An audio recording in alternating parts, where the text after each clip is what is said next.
Good morning বন্ধুরা। তো চলো সকাল থেকে আজকের দিনটা শুরু করা যাক। কেমন লাগবে জানি না, তোমরাই কমেন্টে জানাবে যে আজকের ব্লগটা ভালো লাগলো না খারাপ। তো সকাল শুরু হয়ে গেছে আমাদের অনেকক্ষণ আগে, ঘুম থেকে উঠে ফ্রেশ হয়ে ব্রেকফাস্ট করে কাজকর্ম সারা হয়ে গেছে। এখন এই বিছানা গোছানো আর রান্না, এই দুটো কাজ আছে। রান্নার দিদি এসেছিল, আমাকে কেটে বেটে সমস্ত গুছিয়ে দিয়ে গেছে, এখন শুধু আমি খুন্তিটা নাড়বো। তো চলো রান্নাঘরের দিকে যাওয়া যাক। আর এই যে মাম্মা এখন এই যে কাটাকুটি করছে। কাটাকুটি না, খেলছি। তো আমি ফার্স্টে রান্না করব, আর রান্না করতে করতে বিছানাটা ক্লিন করব। তো চলো সাথে থাকো, দেখতে থাকো। না, দেখবে না। তো প্রত্যেক দিন সকালবেলায় ব্রেকফাস্ট করার পর আমি যে কোনো একটা জুস রাখি, হয় মৌসম্বি জুস, না হলে এবিসি জুস, না হলে কোনো ফল। হচ্ছে সকালবেলায় খালি পেটে ব্রেকফাস্ট করার আগে রাখি না জুসটা, আমি হচ্ছে যে ব্রেকফাস্ট করার পরেই জুসটা খাই। তো আজকে যেমন বানিয়েছিলাম এবিসি জুস, এটা খেতে অতটা ভালো লাগে না, কিন্তু বাধ্য হয়ে খেতে হয়। এটা আমি একদমই খালি পেটে খাচ্ছি না, খালি পেটে আমি আগে আরও অনেক কিছু খেয়েছি। এখন এই এবিসি জুসটা খেয়ে আমার দিনটা শুরু হবে। তো চলো সাথে থাকো, দেখতে থাকো।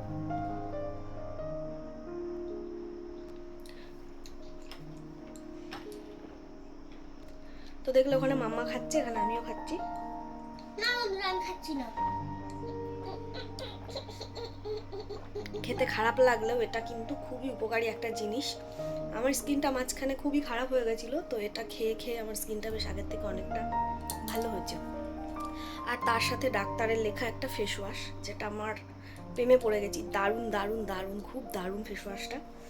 মাখার পর থেকে আমার স্কিনটা এত ভালো হয়েছে, তোমাদেরকে কি বলবো। একটা শেষ করেছি, আর একটা আবার আমার হাজব্যান্ড এনে দিয়েছে, সেটাও মাখছি। তো এখন করবো রান্না বান্না। তো চলো রান্নাঘরে যাই, আর স্কিনটা একটু দেখাই তোমাদের। এতটা বয়স হয়েছে কিন্তু স্কিন এখনো বাচ্চাদের মতো আছে। তো চলো রান্নাঘরের দিকে যাওয়া যাক। আর এখানে মাম্মা খাচ্ছে আর খেলছে। তো রান্নাঘরে এসে গেছি অনেকক্ষণ, আর তার মাঝখানে হচ্ছে যে আমার ফোনে চার্জ ছিল না বলে আর আমি কিছু ভিডিও করতে পারিনি। এখন যেটা ভিডিও মানে শেয়ার করছি তোমাদের সাথে, তো একটা রেসিপি শেয়ার করছি, সেটা হচ্ছে পটল ভর্তা বা পটল বাটা। তোমরা কে কে খেয়েছো আমাকে কমেন্ট করে জানিও। আমার তো খুবই ভালো লাগে, আর এটা হচ্ছে আমার হাজবেন্ডের খুবই পছন্দের একটা জিনিস। তো আজকে চিকেন করেছিলাম, ও কিন্তু চিকেন খায়নি, এটা দিয়েই ভাত খেয়েছে। মানে ভাত খেয়েছে কি, সব ভাত খেয়েছে, আর বেশি ভাত চেয়েও নিয়েছে, জানো তো।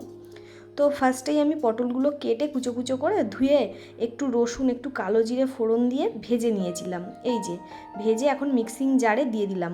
আর দিয়েছিলাম একটু ড্রাই রোস্ট করে শুকনো খোলাই, যেটা বলে শুকনো খোলাই, কিছুটা কালো জিরে ভেজে আর কয়েকটা শুকনো লঙ্কা ভেজে একসাথে মিক্সিতে পেস্ট করে নিয়েছি। তো এটাই হয়ে গেল। এটা যদি শিলে বাটা যায় তাহলে আরও টেস্টটা বেশি হয়। আর লবণ তো পটল ভাজার সময় একটু দিয়েছিলাম, আর যখন আমি এটা মিক্সিতে দিই তখন একটু দিয়ে দিয়েছিলাম। আর এখন এর মধ্যে একটু দিয়ে দেবো কাঁচা সর্ষের তেল। ওফ, এটা যে এত অসাধারণ লাগে না খেতে, তোমরা অবশ্যই একবার বাড়িতে বানিয়ে খেয়ে দেখো, দারুণ লাগে। তো এই তো আমার এক পদ রান্না কমপ্লিট, আর ভাত আর আলু ভাজা ওটা আমার আগে হয়ে গেছিলো। প্রত্যেক দিন আমি যখন রান্নাঘরে আসি তখন সঙ্গে করে একটা 1 লিটারের জলের বোতল নিয়ে আসি, যেটা আমি রান্না করতে করতে শেষ করি। কারণ যেহেতু আমি কিডনির একটা পেশেন্ট, তো ডাক্তার আমাকে প্রত্যেক দিন 4 লিটার জল খেতে বলেছে। আমি 4 লিটার একদমই খেতে পারি না, জানো তো। ওই 3 লিটার 2 লিটার এরকমই হয়ে যায়। পারি না, কি করব, বেশি জল খেলে খুব গা গোলায়, বমি লাগে। তো যেটুকু মানে চেষ্টা করি যেটুকু খেতে পারি সেটুকুই খাই। আজকে আরও একটা রেসিপি তোমাদের সাথে শেয়ার করব, সেটা হচ্ছে দই চিকেন। এটা যে এত অসাধারণ হয় খেতে, তোমাদেরকে কি বলবো।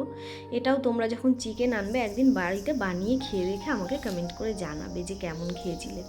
তো দেখো, আমি যখন হচ্ছে দই চিকেন করব তার আগে থেকে আমি চিকেনটাকে ম্যারিনেট করব।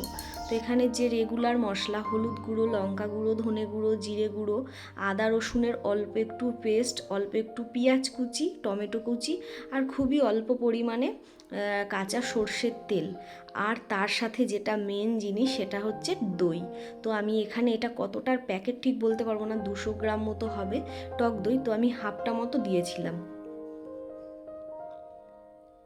আর দিয়েছিলাম আমি হচ্ছে একটু কাশ্মীরি রেড চিলি পাউডার।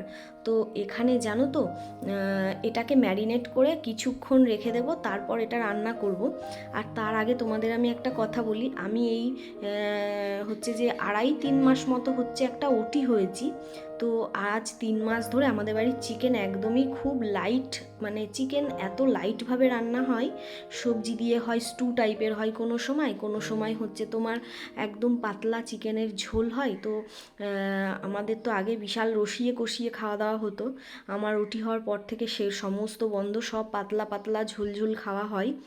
তো আজকে ভেবেছি যে আগের মতো করে একটু কষিয়ে কষিয়ে করবো, রসিয়ে কষিয়ে করবো চিকেনটা। অনেক দিন 3 মাস তো খেলাম হচ্ছে যে তোমার হালকা পাতলা, এবার একটুখানি আজকে খাওয়া যাক। তো দেখো এখানে আমি কথা বলতে বলতে তেল দিয়ে দিয়েছিলাম, সর্ষের তেল।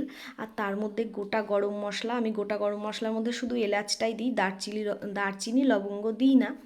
এলাচ আর মানে গোটা জিরে, তেজপাতা, শুকনো লঙ্কা এটা ফোড়ন দিয়েছিলাম।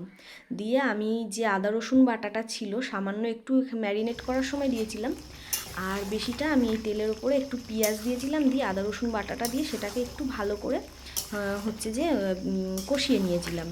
কাঁচা গন্ধটা আদা রসুনের চলে যাওয়ার পর তারপর আমি দিয়ে দিয়েছিলাম ম্যারিনেট করা চিকেন, দিয়ে এটাকে আমি খুব ভালো করে ঢেকে ঢেকে কষাবো। আমি কিন্তু গ্যাসটাকে একদম আস্তে করব না, হাই ফ্লেমে থাকবে, লো ফ্লেমে দেবো না, কারণ লো ফ্লেমে দিলে চিকেনটা থেকে হচ্ছে যে জল বেরিয়ে যাবে। আর আমি যেহেতু কাঁচা আদা রসুন ম্যারিনেট করেছি, তো চিকেনে সেই কাঁচা আদা রসুনের গন্ধটা থেকে যাবে। ওই জন্য হাই ফ্লেমে ঢেকে ঢেকে পাশে দাঁড়িয়ে দাঁড়িয়ে চিকেনটাকে ভালো করে কষবো। আমার চিকেনটা প্রায় কষা হয়েও গেছে, আর ওখানে আমার ছেলেমেয়ের জন্য একটু কষা চিকেন তুলে রেখেছি, তুলে রেখে তারপর আলুগুলো দিয়েছি, আলুগুলো দিয়ে আবার ঢেকে ঢেকে অনেকক্ষণ ধরে কষিয়ে দেখলাম আলুটা সিদ্ধ হয়ে গেছে। তারপরে এখানে একটু সামান্য 1/2 কাপ গরম জল দিয়ে আর একটু নেড়েচেড়ে এখানে গরম মশলা, যেটা আমি বাড়িতে বানিয়ে রাখি, গরম মশলা দিয়ে গ্যাসটাকে বন্ধ করে দিয়ে অনেকক্ষণ ঢেকে রেখে দিয়েছিলাম। এখন আমি এটাকে গামলাতে ঢেলে নিচ্ছি। তোমরা দেখেই বুঝতে পারছো যে চিকেনটা থেকে কতটা পরিমাণে তেল উঠেছে। তেল আমি আজকে একটু বেশি পরিমাণেই দিয়েছিলাম, তাছাড়াও তেল যেমন উঠেছে, যেহেতু দই দেওয়া, আবার চিকেনটা স্কিন সহ, তো একটু তেল ছেড়েছিল চিকেন থেকে।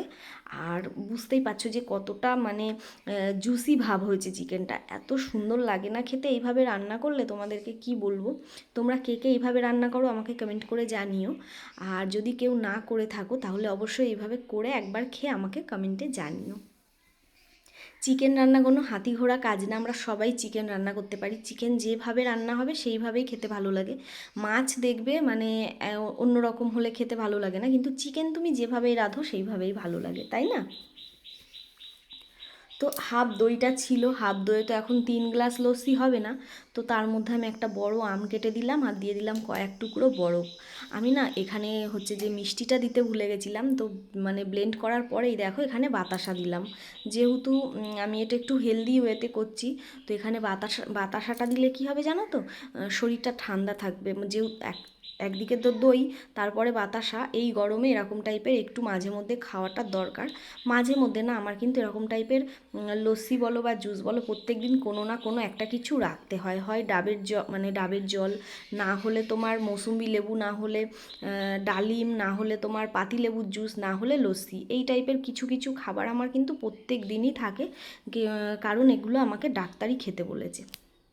তো বন্ধুরা, আজকের মতো ব্লগটা এখানেই শেষ করলাম। আশা করছি তোমাদের ভালো লাগবে। যদি ভালো লাগে চ্যানেলটিকে সাবস্ক্রাইব করে আমার পাশে থেকে যেও। আজকের মতো টাটা।